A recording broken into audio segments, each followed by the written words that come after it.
Cuando la noche abre espacio para pensar, una mirada desde adentro, una experiencia de lo humano.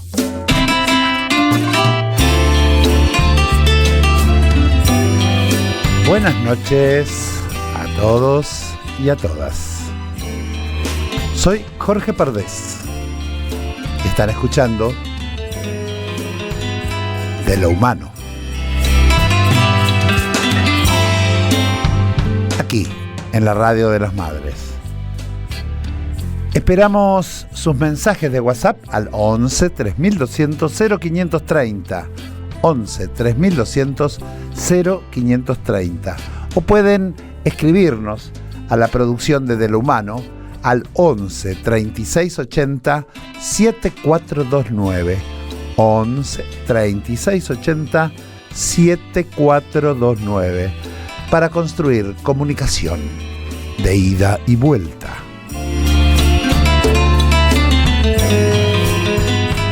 Agradecemos el acompañamiento de la Unión Obrera Molinera Argentina y agradecemos especialmente a las Madres de Plaza de Mayo, a Eve, que nos abrió las puertas de esta radio, y a todo el equipo de la AM 530.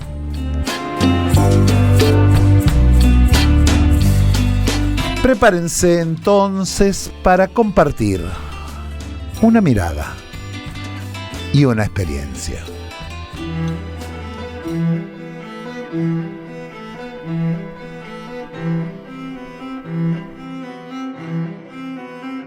Vivimos tiempos intensos, atravesados por el ruido, la confrontación y la velocidad, donde muchas veces reaccionamos antes de comprender. Una mirada sobre este tiempo nos permite afirmar que vivimos en un mundo deshumanizado, y frente a eso aparece una elección: humanismo o antihumanismo. En De lo Humano queremos detenernos un momento, mirar la actualidad desde otra perspectiva, preguntarnos qué significa poner al ser humano en el centro y cómo esa mirada atraviesa la política, la cultura, la comunicación, la economía y nuestra vida cotidiana. Por eso, en este programa intentaremos algo distinto: ponerle a lo que vivimos una mirada desde adentro, una experiencia de lo humano.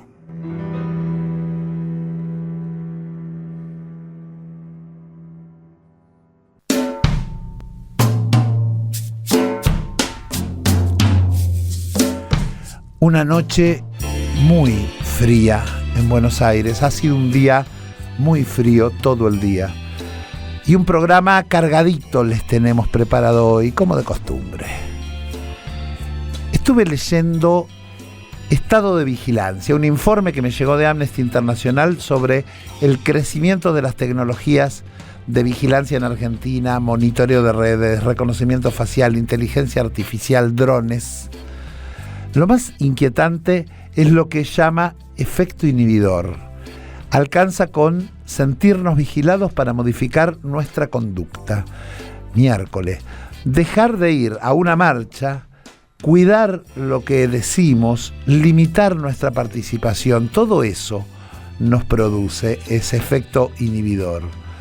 No hace falta prohibir una protesta si el miedo consigue que dejemos de participar.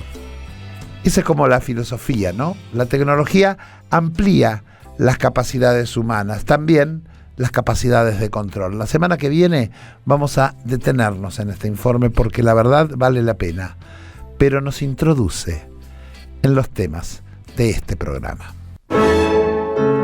Una mirada sobre nuestro tiempo, una experiencia de lo humano.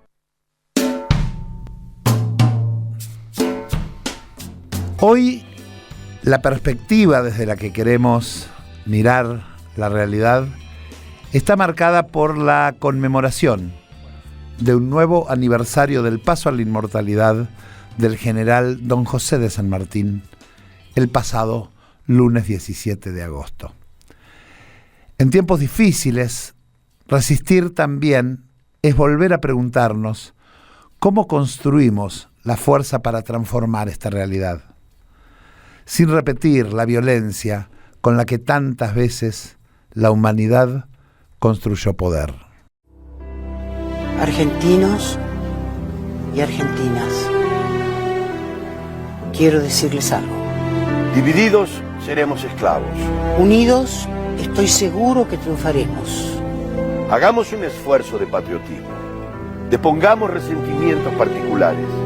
Que si hay victoria en vencer al enemigo, La hay mayor en vencerse a sí mismo, porque no hay revolución sin revolucionarios. Porque más ruido hacen 10 hombres que gritan que 100.000 que estén callados. no olvidemos, cuando la patria está en peligro, todo está permitido. Excepto no defenderla. Ánimo. Para los hombres de coraje están hechas las gestas. Seamos libres, que lo demás no importa nada. José de San Martín.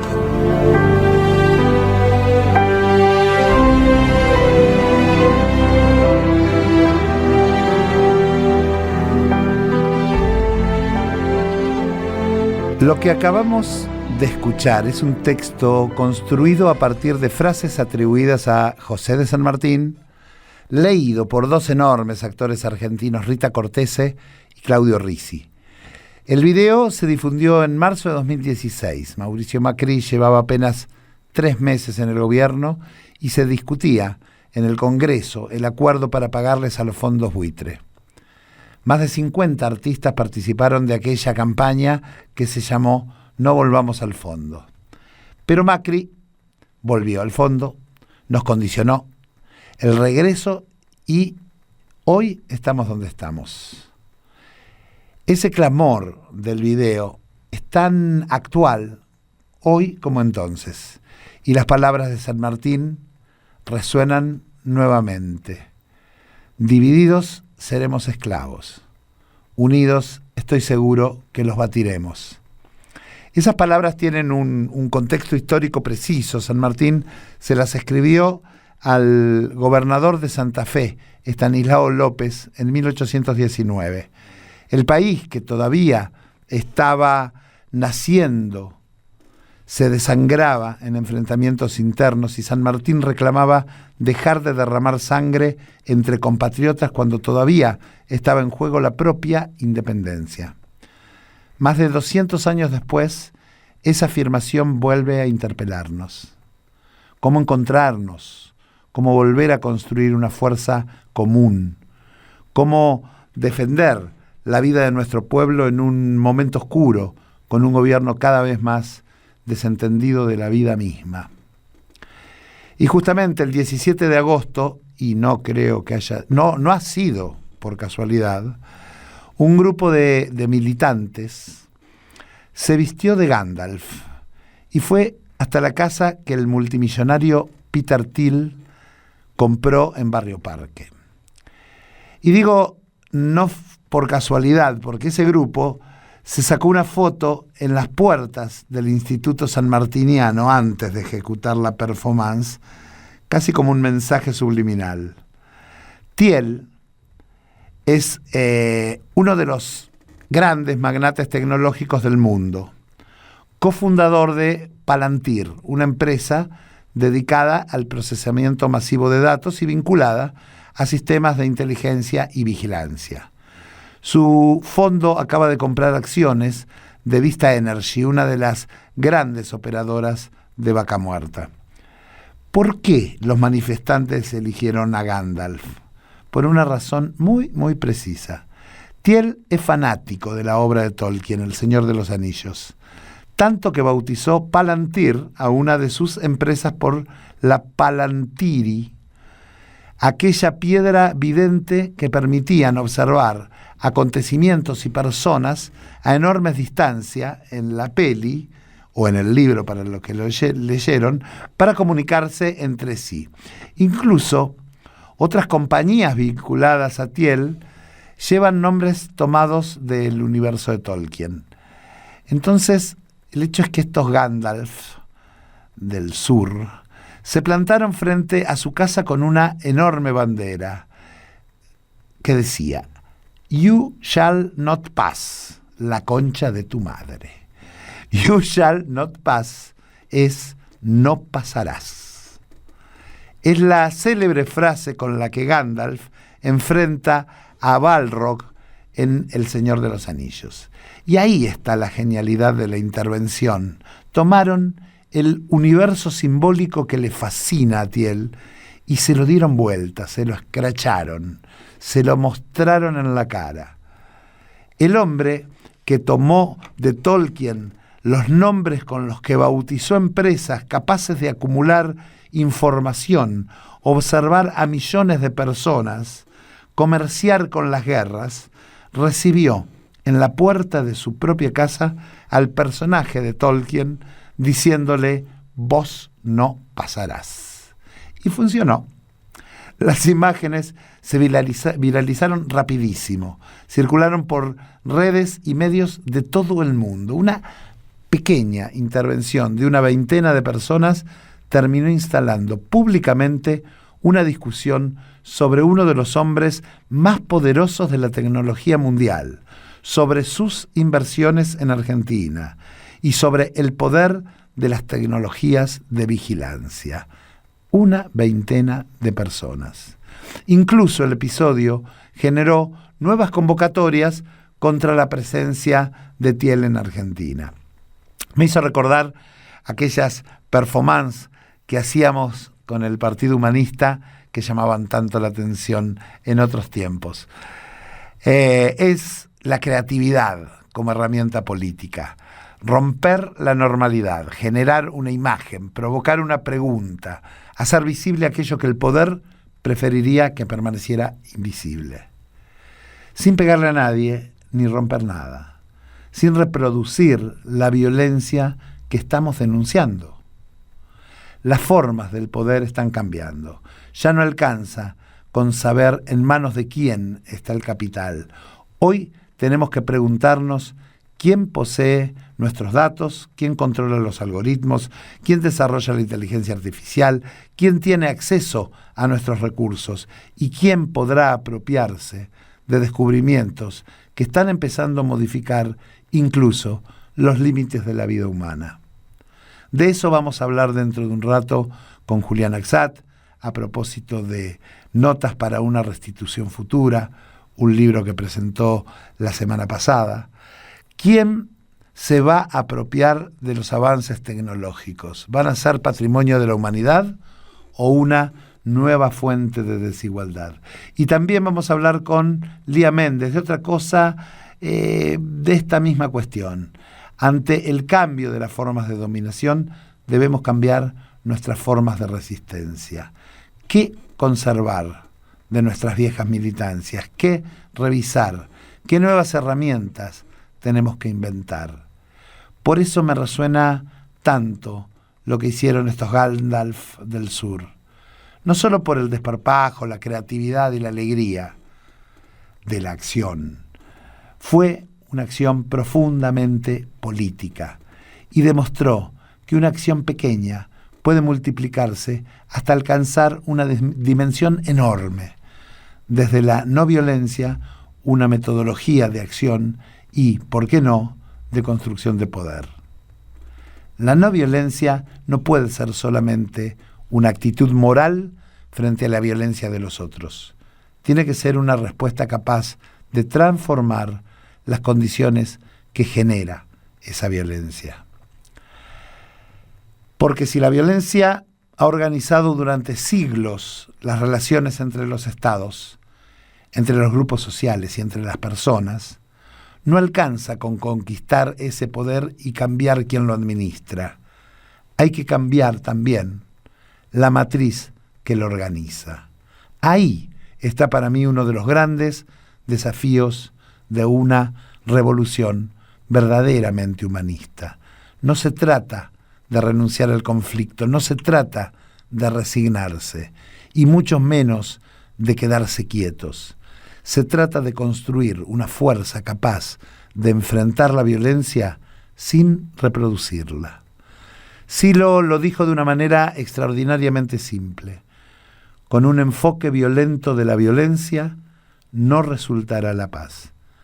Una fuerza organizada, creativa, popular, profundamente humana. Una fuerza capaz de decir no pasarás sin convertirse en aquello que combate. Vaya con este editorial junto a estos fantásticos Gandalf que salieron a la calle el 17 de agosto, nuestro homenaje a don José de San Martín. Porque frente a quienes pretenden apropiarse del futuro, nosotros tenemos que volver a encontrarnos. Y si queremos construir una sociedad verdaderamente humana, no solamente importa el mundo al que queremos llegar, importa también el ser humano que vamos construyendo mientras caminamos hacia ese mundo.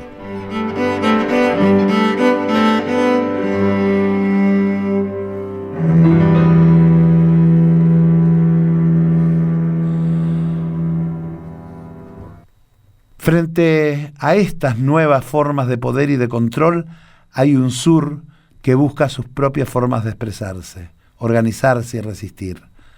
Vamos a escuchar Somos Sur, de la rapera chilena Ana Tijoux, junto a la cantante y rapera palestina Shadia Mansour, hip hop que cruza América Latina y Palestina, identidad y resistencia, y que nos deja en el clima de las preguntas que vamos a abrir en este programa. ¿Quién se queda con el futuro? ¿Y cómo construimos nuevas formas de transformarlo?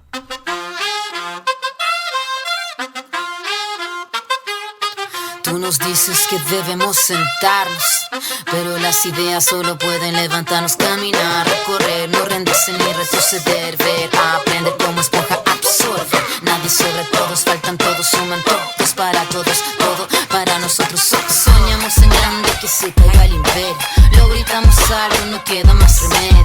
Esto no es utopía, es alegre rebeldía del baile de los que sobran de la danza tuya y mía. Levantarnos para llevar, ni África ni América Latina se suba. Con barro, con casco, con lápiz a patear el fiasco, provocar un social terremoto en este charco.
Hoy nos visita Julián Axat, abogado y poeta. Y las dos cosas, en su caso, parecen difíciles de separar. Tuvo una larga trayectoria en la justicia y tiene todavía, y fue defensor oficial en el Fuero Penal Juvenil de La Plata, una experiencia que después llevó a un libro extraordinario, diario, de un defensor de pibes chorros. Más tarde estuvo al frente de Atajo, la agencia territorial de acceso a la justicia creada durante la gestión de Alejandra Gil Carbó para acercar el Ministerio Público Fiscal a los sectores populares, y aún sigue en el Ministerio Público Fiscal. Es docente universitario, una de las autoridades del Observatorio de Democracia de la Universidad de La Plata. Esa la digo porque yo soy parte, o sea que es autoridad mía en alguna cosa, así que lo tengo que tratar bien. Un gran amigo de esta radio y de muchos espacios que están siempre del lado del bien. ¿Cómo estás, Julián Axat? Gracias, Jorge, un placer siempre. Muy bueno que hayas venido. También cabe destacar que Julián tiene una considerable producción literaria, diversa, que lo acompaña. Pero hoy lo invitamos fundamentalmente como poeta. El viernes pasado presentó Notas para una restitución futura, un libro bastante difícil de encasillar porque cruza poesía, ciencia, revolución, memoria y ciencia ficción, ¿no? Sí, sí. Para recuperar antiguas utopías y hacerles preguntas desde nuestro presente. Hay una pregunta, y así le damos, que me parece que puede abrir todo el libro frente a tecnologías que vuelven a prometernos superar los límites de lo humano. ¿El futuro será de toda la humanidad o solamente de quienes puedan pagarlo?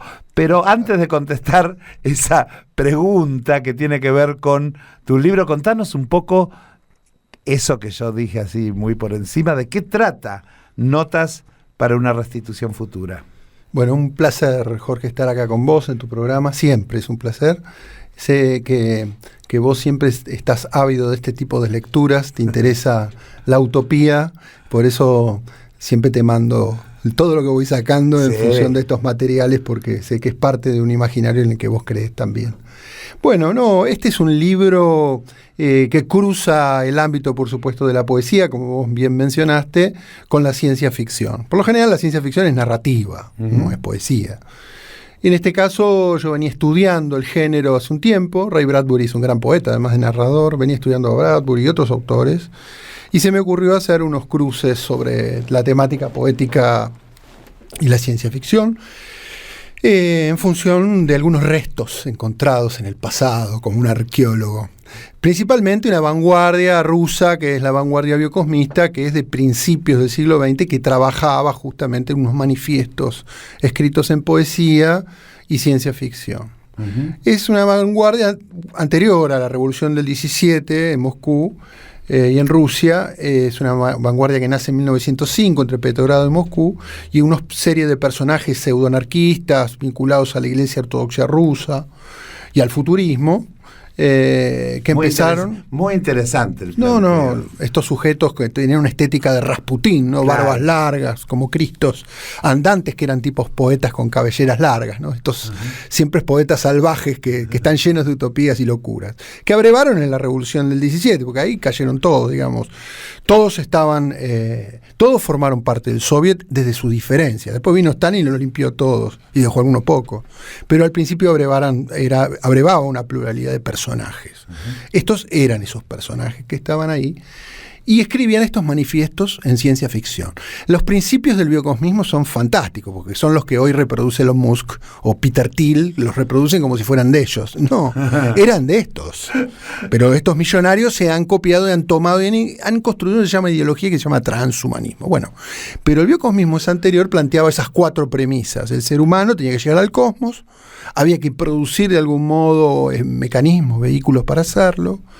La tecnología era un elemento vital de la poesía, porque para esto se necesitaba un lenguaje especial, y el ser humano tenía que vivir mucho tiempo. Por lo tanto, la ciencia rusa, la Academia de Ciencia Rusa, tenía que producir medicamentos o mecanismos para poder prolongar la vida, para viajar a las estrellas. Uh-huh. Fueron los primeros cultores de la idea de la criogenización, que venía de hace tiempo. El Instituto de Investigaciones de Moscú fue uno de los primeros en la historia que trabajó el día de la criogenización, porque en Siberia encontraban mamuts casi intactos, pero muertos, animales que cuando se iba la helada siempre estaban intactos. Entonces los rusos siempre les interesó esto de encontrar animales de hace miles de millones de años que estaban intactos, pero no vivos. Ellos creían que podían generar lo que Walt Disney quiso hacer después. Claro.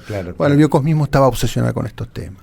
Bueno, la poesía está vinculada a todas estas temáticas, ¿no? Y la pregunta que yo te quería hacer, ¿qué encontraste en aquellos biocosmistas de hace 100 años que te permitió hablar de nuestro presente? Bueno, porque eso es lo que a mí me atrae, me atrapa y me sorprende, porque los biocosmistas tuve que buscar, tuve que buscar, pero buscándolos me di cuenta, sabía de quién hablaban, digamos. Sí, ¿no? sí. Bueno, Peter Thiel hace muy poquito que vive acá en la Argentina, multimillonario, dueño de Palantir, Sí. en términos de seguridad, una empresa que, digamos, hoy tiene contrato con el Pentágono y se dedica a la ciberseguridad.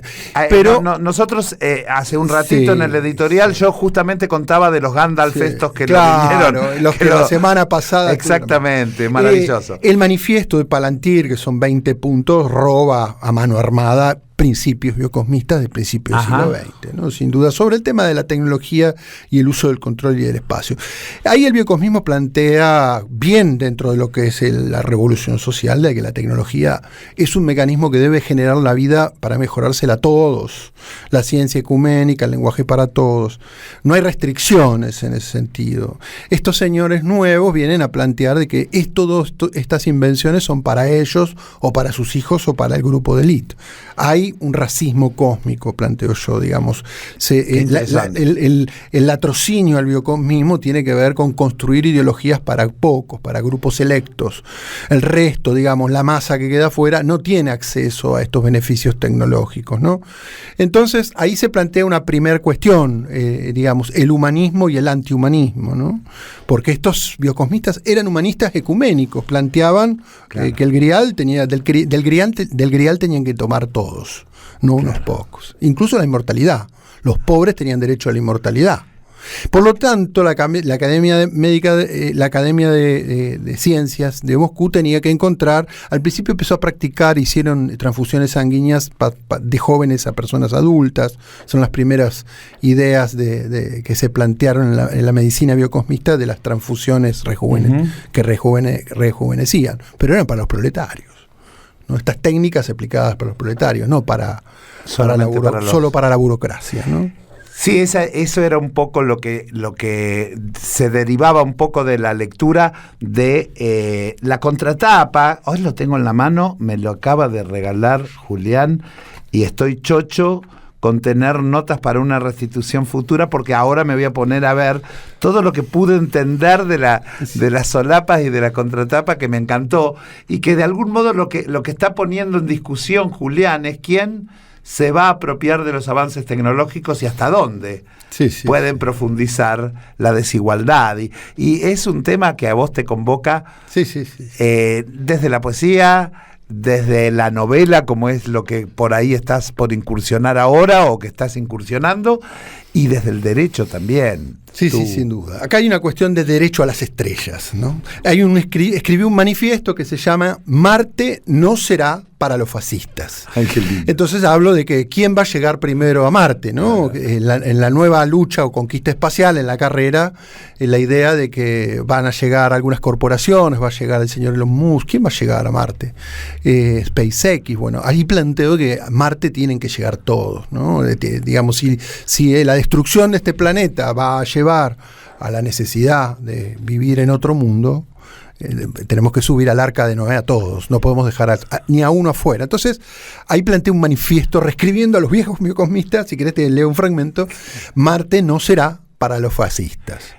Me interesa, pero como tenemos poco tiempo, no quiero perderme una parte, que es una pregunta que tenía armada, pero que en realidad tiene que ver de eso que anduve investigando. Vos haces algo todavía más fuerte cuando aquellos biocosmistas hablan de resucitar a los muertos. Sí. Vos traes esa idea a la Argentina y aparecen nuestros desaparecidos. Sí. ¿Qué significa en ese concepto una restitución futura? El nombre de las notas, ¿tienen que ver con este concepto que yo estoy diciendo o divagué? Sí, hoy en día hay algunas empresas, entre ellas empresas de inteligencia artificial y demás, que están vendiendo el uso de los algoritmos en las redes para revivir, digamos, a personas muertas. Eso es algo muy, muy de actual, ¿no? Los algoritmos, cuando las personas mueren, todo lo que quedó, la inteligencia artificial estudia esos algoritmos de esa persona que murió, y es posible, hay empresas que están vendiendo revivir a esas personas que estuvieron muertas, estudiando sus algoritmos, construyendo un chatbot de la persona muerta. Bueno, muchos familiares de desaparecidos imaginamos esta idea como de revivir a nuestros padres. Este es un delirio, ¿no? Pero yo no lo llevo a ese plano. Sí digo que está en el aire y hoy en día eso está. De hecho, ya se ofrece. Digo, los chinos consumen mucho este tipo de chatbot sobre, digamos, revivir a ciertos muertos. Yo hablo en el plano espiritual. Totalmente. Lo estoy llevando a otro lugar, no es tan simple.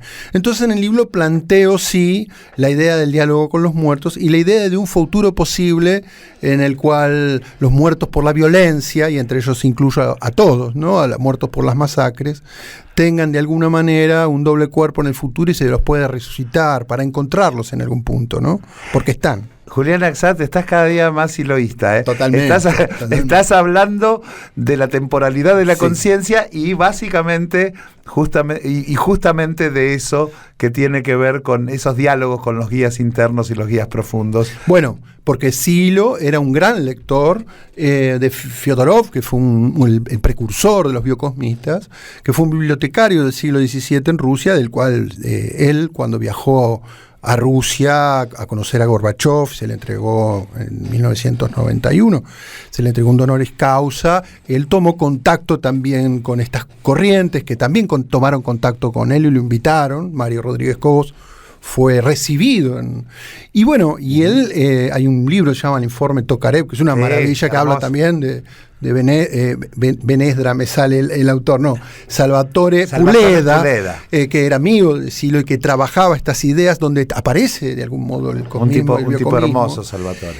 Entonces se me ocurrió dialogar con algunos textos de Silo y el biocosmismo, y entonces también hay un texto de Silo reescrito dentro. Bueno, mis padres fueron siloístas, como vos bien sabes, entonces abrevé en el maestro Silo, porque de algún modo en la construcción del siloísmo hay elementos ya del cosmismo, como decía, en sus textos, en la mirada interna, creo, y en los apuntes de psicología, hay elementos que vienen o tienen que ver con los manifiestos, que dialogarían tranquilamente con estos personajes de los que estamos hablando, ¿no? Mira, yo te cuento una anécdota personal, si querés, en una conversación en la que asistí, como muchas otras de las que tuve con Silo, de las que tuve los informes que hacían otros amigos, pero nosotros todo lo que él decía lo compartíamos. En una que yo estuve en particular, el negro hablaba, nosotros le decíamos el negro, sí, a Silo, nos planteaba una inquietud, si la ciencia lograba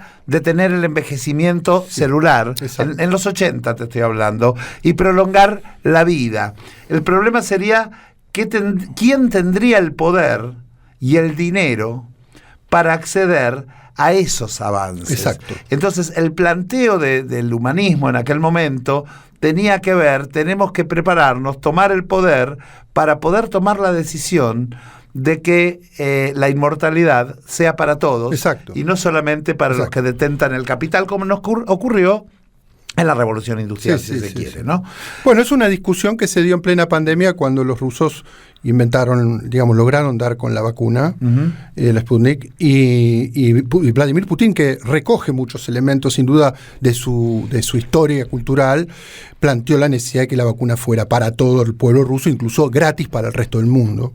Inmediatamente las empresas farmacológicas norteamericanas entraron a boicotear porque ya tenían vendidos los lotes de vacunas contra el coronavirus para el resto del mundo a precio vil, ¿no? Y esa era la disputa que se planteaba en ese entonces, que era la misma discusión que planteó Silo en ese momento.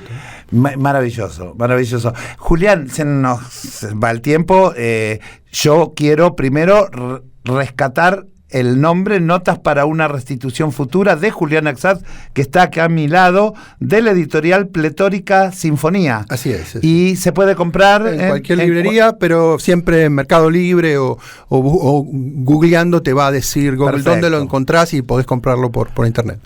No se lo olviden, Julián Axat, Notas para una restitución futura, porque aparte, ahora que están ustedes ahí, lo voy a comprometer así al aire, como para seguir hablando, porque me mandó un borrador de una nota también para la restitución futura, que será una novela inédita, y habla de unas cosas ahí que yo las quiero traer, sin lugar a dudas, las quiero traer para compartir con todos ustedes. Juli, un placer, un honor, un todo haberte tenido en este programa de lo humano. Gracias, Jorge, un placer siempre. Hoy nos visita Lía Méndez, la tenemos acá, en el piso, todos la conocen, ya ha estado en De lo Humano, y además les cuento, en secreto, que ha influido más de lo que se puedan imaginar en este proyecto de comunicación que es De lo Humano. Así que, primero que nada, bienvenida Lía Méndez. ¿Cómo estás? ¿Cómo estás, Jorge? Bueno, saludo a toda tu audiencia y gracias por la invitación. Me encanta. Sí, a ver, es como, suena todo muy formal esto de invitarla y demás, pero para mí Lía es un sujeto presente. Sujeta. Una sujeta presente en todas las, en todo lo que tiene que ver con esta intención que tiene este programa de lo humano, de llevar un mensaje desde una mirada, desde una experiencia diferente, y para poder configurar esa imagen, yo personalmente dialogo mucho con esta señora, Lía Méndez, que es con quien hace muchos años venimos tirándola, por ahí lo digo, déjame presentarte como corresponde. Lía Méndez es abogada, comunicadora, ha sido diputada en la ciudad de Buenos Aires por el Partido Humanista, ha sido directora de Relaciones Institucionales en el Senado de la Nación, acompañando la gestión de Amado Boudou, espacios en los que siempre yo la he acompañado. Y ha conducido y representado el Partido Humanista, qué sé yo, siempre. desde sus inicios. Lía, si querés entramos en tema. ¿Cómo no? Con gusto. Vos siempre planteás que no alcanza con proponerse transformar la sociedad, sino que esa transformación tiene que darse simultáneamente con una transformación personal de quien impulsa el cambio. Uh-huh. ¿Qué significa en estos tiempos especialmente, concretamente, esa transformación personal y por qué es necesaria para que una acción social sea verdaderamente transformadora? ¿Cuánto tiempo tenemos? A ver, efectivamente llevamos adelante, no solo yo, esta mirada, este enfoque no tan habitual fuera del humanismo, y es un enfoque que nosotros tomamos e incorporamos desde los planteos del humanismo, ¿no? Que lo lleva absolutamente adelante en todas las vertientes de las distintas vertientes del humanismo, en los distintos organismos, etcétera. Siempre está planteado nosotros le damos como especial importancia al cambio personal. Es decir, uno siempre tiene un margen de mejora personal, siempre hay un margen en las personas de mejora personal. Y como todo aquello que mejora en uno, mejora la sociedad. Entonces es importante desarrollar esta mirada y este concepto de que cuando uno se plantea un cambio personal, ojalá se lo plantee en términos de transformación también del medio social, porque es como, bueno, el símbolo del humanismo, ¿has visto? El churrito, Moebius. El Moebius. Bueno, efectivamente, ese vínculo entre el adentro y el afuera, entre comillas, habría mucho para conversar, pero uno está indisolublemente ligado al medio social. Eso no lo decimos nosotros, eso lo reconoce cualquier persona que entiende que en este mundo no estamos solos y aislados, ¿no? Siempre está vinculado uno a su medio social. Y además, nosotros lo incluimos en la definición de ser humano que tenemos, que el ser humano es un ser histórico y social. Exactamente. Entonces, de allí nomás deriva, si lo bajamos a tierra, el hecho de que si yo me planteo cambiar la sociedad, por ejemplo, ¿y qué haces con vos? Algo tendrás que hacer con vos, o es como vas al mundo a impulsar una transformación y por casa como andamos, ¿verdad? Porque aquello que uno transforma en uno, lo lleva al mundo, y en ese mundo, un mundo que influye sobre uno y sobre el que nosotros también influimos. Entonces, eso es una estructura, eso es indisoluble. Entonces, es indisoluble para los vínculos, cuanto más para las conductas que llevamos adelante. Y fíjate que es muy importante que lo destaquemos porque, dicho así parece obvio, ojalá fuera tan obvio, porque en general, sobre todo en corrientes militantes, se entiende que si uno se va a ocupar de lo personal, es como posterga lo social, ¿no? Y si se mete a transformar y a trabajar en lo social, bueno, lo personal no tiene cabida, no hay tiempo para eso. Entonces, por eso nosotros hacemos hincapié en que van de la mano, es una sola estructura, y es muy importante porque uno puede tener muy buenas intenciones. Yo creo que, y sobre todo en los últimos tiempos me parece que hay ejemplos, no lo voy a mencionar con nombre y apellido, pero sí a veces hay dirigentes sociales, políticos, que llevan adelante una actividad muy importante de acompañamiento, de propuestas, de mejora y cambio en el campo de lo social, y que conductas personales a veces terminan desvirtuando eso, lamentablemente, porque después caen las acciones, digamos, o son degradadas por las conductas de los dirigentes, claro. Entonces, no es secundario el tener en cuenta la necesidad para aquellos que encaramos, que llevamos adelante, que tenemos iniciativas, que tenemos vocación por el cambio social, no es indiferente lo que hagamos en lo personal.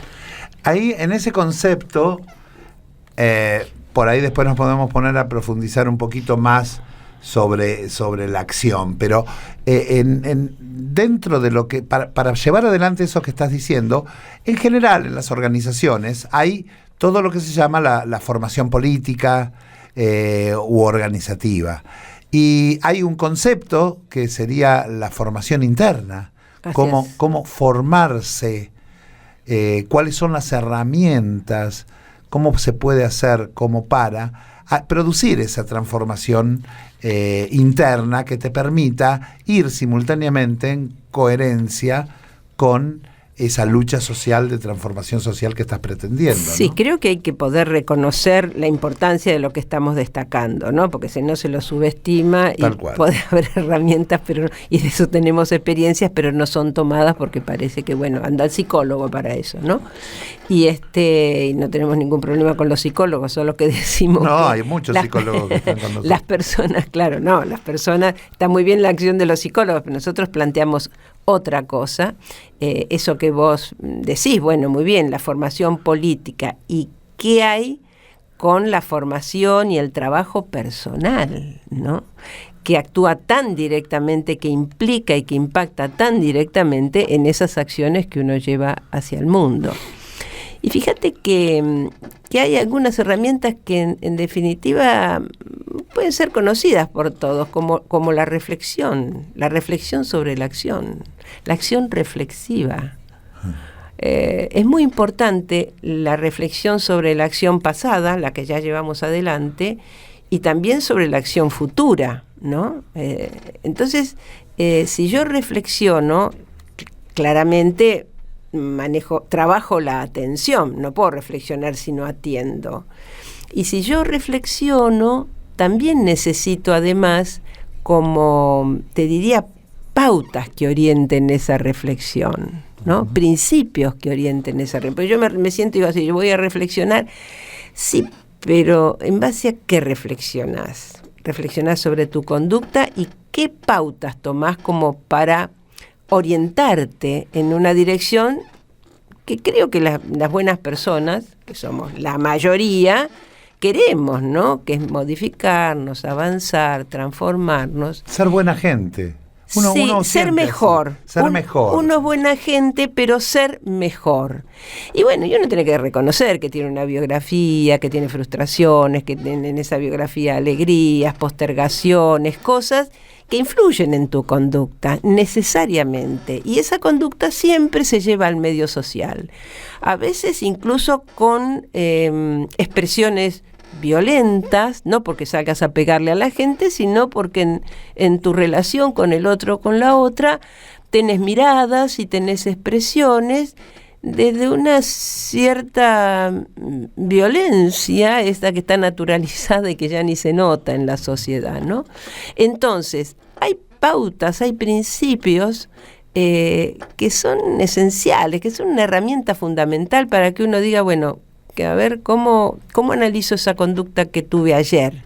Algo no me cierra, me hace como ruido internamente.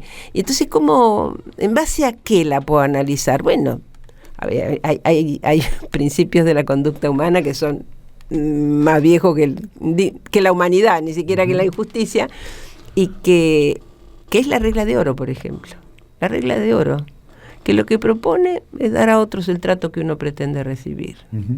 La tenés en todas las culturas, en todas las religiones. Absolutamente, planteado por ahí de distinto modo, Sí. ¿no? Si lo plantea de un modo interesante, porque no te dice vos tenés que hacer tal cosa, ¿no? Tenés que tratar, él dice a veces una sugerencia. Si tratas a los demás como quieres ser tratado, te liberas. Y eso me parece que es muy importante tenerlo en cuenta. ¿Por qué? Porque uno lo pone en práctica y tiene o no el registro de libertad o de liberación. Entonces uno dice, esto funciona o no funciona, y no hace falta que nadie de afuera te diga, mira, aplica esto. Lo tenés ahí. Y él dice, cuando tratas a los demás, si quieres, trátalo de otro modo, pero si lo tratas como te gustaría ser tratado, te liberas. Entonces es muy fácil que uno revise su propia conducta, sus acciones recientes o no tanto, y que uno lo pase por ese sedazo, ¿no? Entonces uno dice, acá tuve un lío, y uno se da cuenta si trató al otro del modo en que pretende ser tratado o no. Yo te digo, yo desde que estoy en el humanismo hace más de 40 años, no todos los humanistas, pero estoy hablando de mi experiencia personal, es un intento permanente, cotidiano, de aplicarlo. No siempre me sale, hasta el día de hoy, después de 40 y pico de años. Pero el acercamiento, el caer en cuenta, en reflexionar sobre esas acciones, a mí me sirve para pensar mejor las próximas acciones, ajustar mi conducta y entonces avanzar en la coherencia personal, que necesariamente impacta en el medio social. Estamos en estructura con el medio. Todo lo que hagamos impacta, vuelve, va y viene. Así que me parece que en las organizaciones sociales y políticas donde se trabaja afortunadamente formando a los activistas o a los militantes en política, con la necesidad que hay de formación política, no puede faltar este aspecto a considerar y a trabajar, ¿no?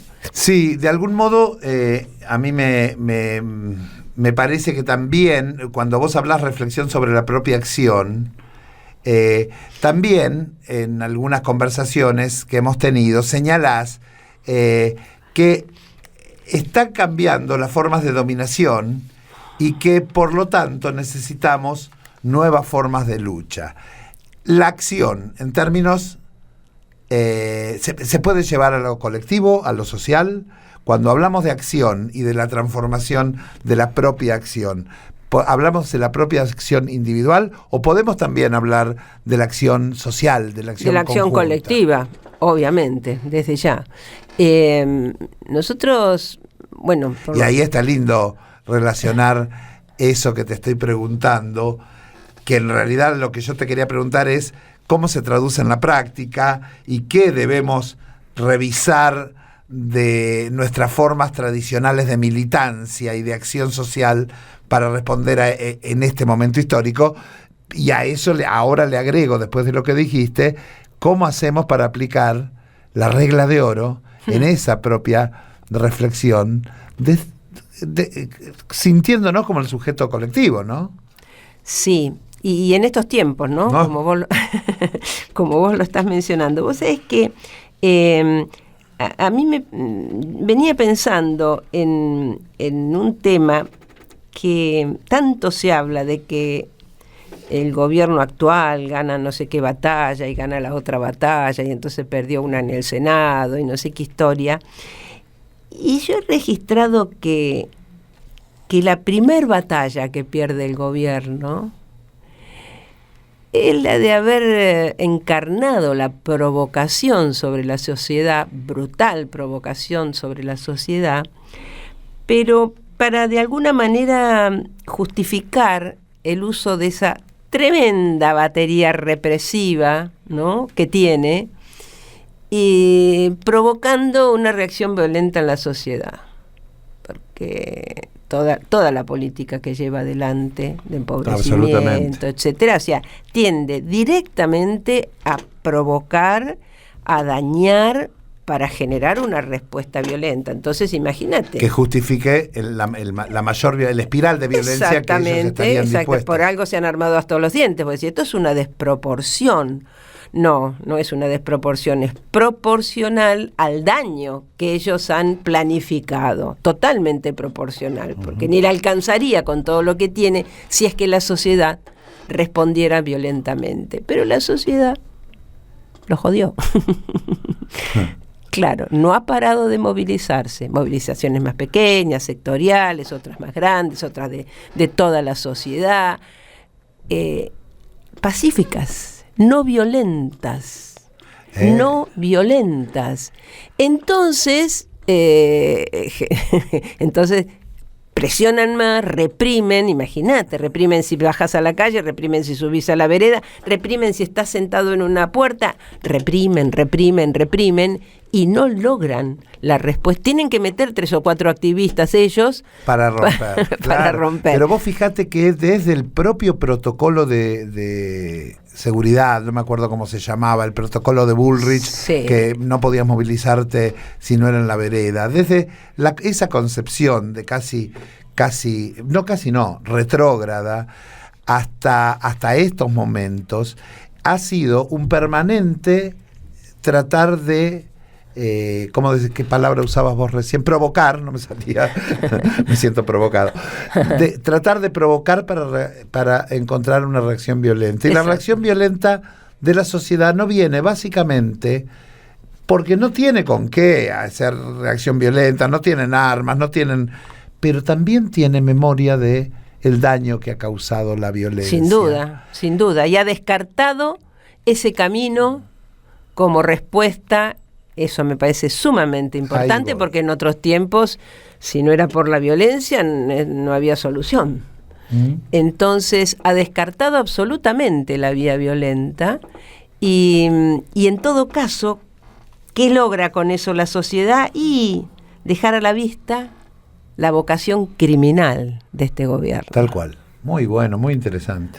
Así que yo pensaba también, hablando de nuevas formas de lucha, que por ahí no son tan nuevas, pero hay ejemplos en la historia, pero yo pensaba que por ahí uno no lo tiene en cuenta. Fíjate, no, ni siquiera agrupado. ¿Qué es con los prácticos?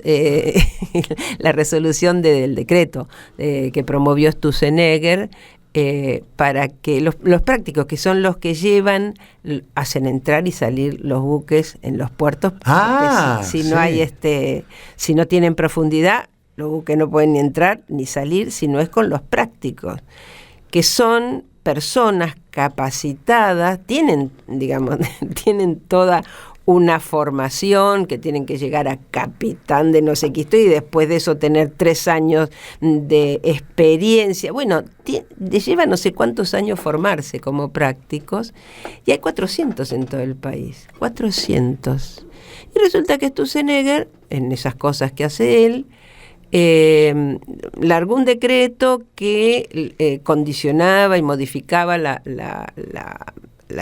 actuación de los prácticos. Ellos cobran unos $50,000 por cada operación de ingresar o de sacar barcos. Y entonces iba a liberar para que pudieran hacerlo desde otros países y no sé qué historia, y esos valores que son muy altos, viste que ellos siempre están bajando los valores, y los prácticos que ni siquiera están agrupados, dijeron, bueno, nosotros no trabajamos. y le taponaron 2 días de barco que no entraban ni salían, que $50.000 para esos barcos y para las cargas que transportan a nivel internacional no es nada, es un vuelto. Y entonces le mandaron primero a la Armada, le dijeron que reemplazara. Y la Armada dijo, no, es imposible reemplazarlo. Claro, porque esa gente tiene un conocimiento y una formación, metes a otro que no tiene, puede ser capitán, puede ser no sé qué historia, pero no tiene esa formación y esa capacitación. Entonces, escúchame, tiene una responsabilidad. Si lo lleva por un lugar equivocado, la responsabilidad es del que ocupó ese lugar, nadie lo va a hacer. Perfecto. Y no hay quien, no tienen prácticos. Entonces le mandaron con la prefectura notificaciones a cada uno de los prácticos que debían presentarse a trabajar, pero no dependen de nadie, porque es autónoma la actividad esa. Así es. Entonces los miraron así, y no se movieron. Le doblaron el brazo, tuvieron que dejar sin efecto ese decreto, suspender ese decreto, esa resolución. Entonces yo decía, debe haber seguramente, que es lo que hay que investigar, sectores, hay uno que yo lo tengo anotadito hace rato, pero... No lo delates, así la armamos. Pero ves como eso no lo podés prever y tiene un potencial. Del mismo modo, esa docena y media de Gandalf que se pararon en la Por casa ejemplo, de Peter Thiel. Eso pensaba. Eso lo contamos al principio del programa, lo metí en el editorial, porque fundamentalmente ahí tenés la fuerza de la no violencia, sí, en todo su esplendor, con creatividad, con liviandad, con alegría, cómo visibiliza, porque el problema acá es el enojo que debe tener el señor Thiel con todos esos millones que tiene, de que lo hayan hecho quedar en ridículo, porque agarraron el nombre de su empresa y le demostraron que era al revés. Bueno, maravilloso. No, maravilloso. Entonces creo que como eso, el hacer el vacío, bueno, son formas que me parece que tenemos que empezar a investigar. No es que yo venga con un listado, hay que investigarlo, hay que inspirarse, pero va por esa vía y la sociedad está proclive a eso. Yo te voy a dar una tarea para el hogar. Investigaste un poco este tema, pero investigátelo desde una concepción que empezaste hablando de la libertad. Uh-huh. Y lo dejamos pasar porque nos metimos en estas cosas, pero ese camino de liberarse, esa liberación que planteamos desde nuestra concepción humanista, necesitamos profundizar como esta, y te lo dejo como tema para una próxima reunión que tengamos aquí en De lo Humano. ¿Te parece? Me encanta, con mucho gusto. Bueno, muchas gracias, Lía, por tu presencia. Gracias a vos. Estuvo con nosotros Lía Méndez y va a volver.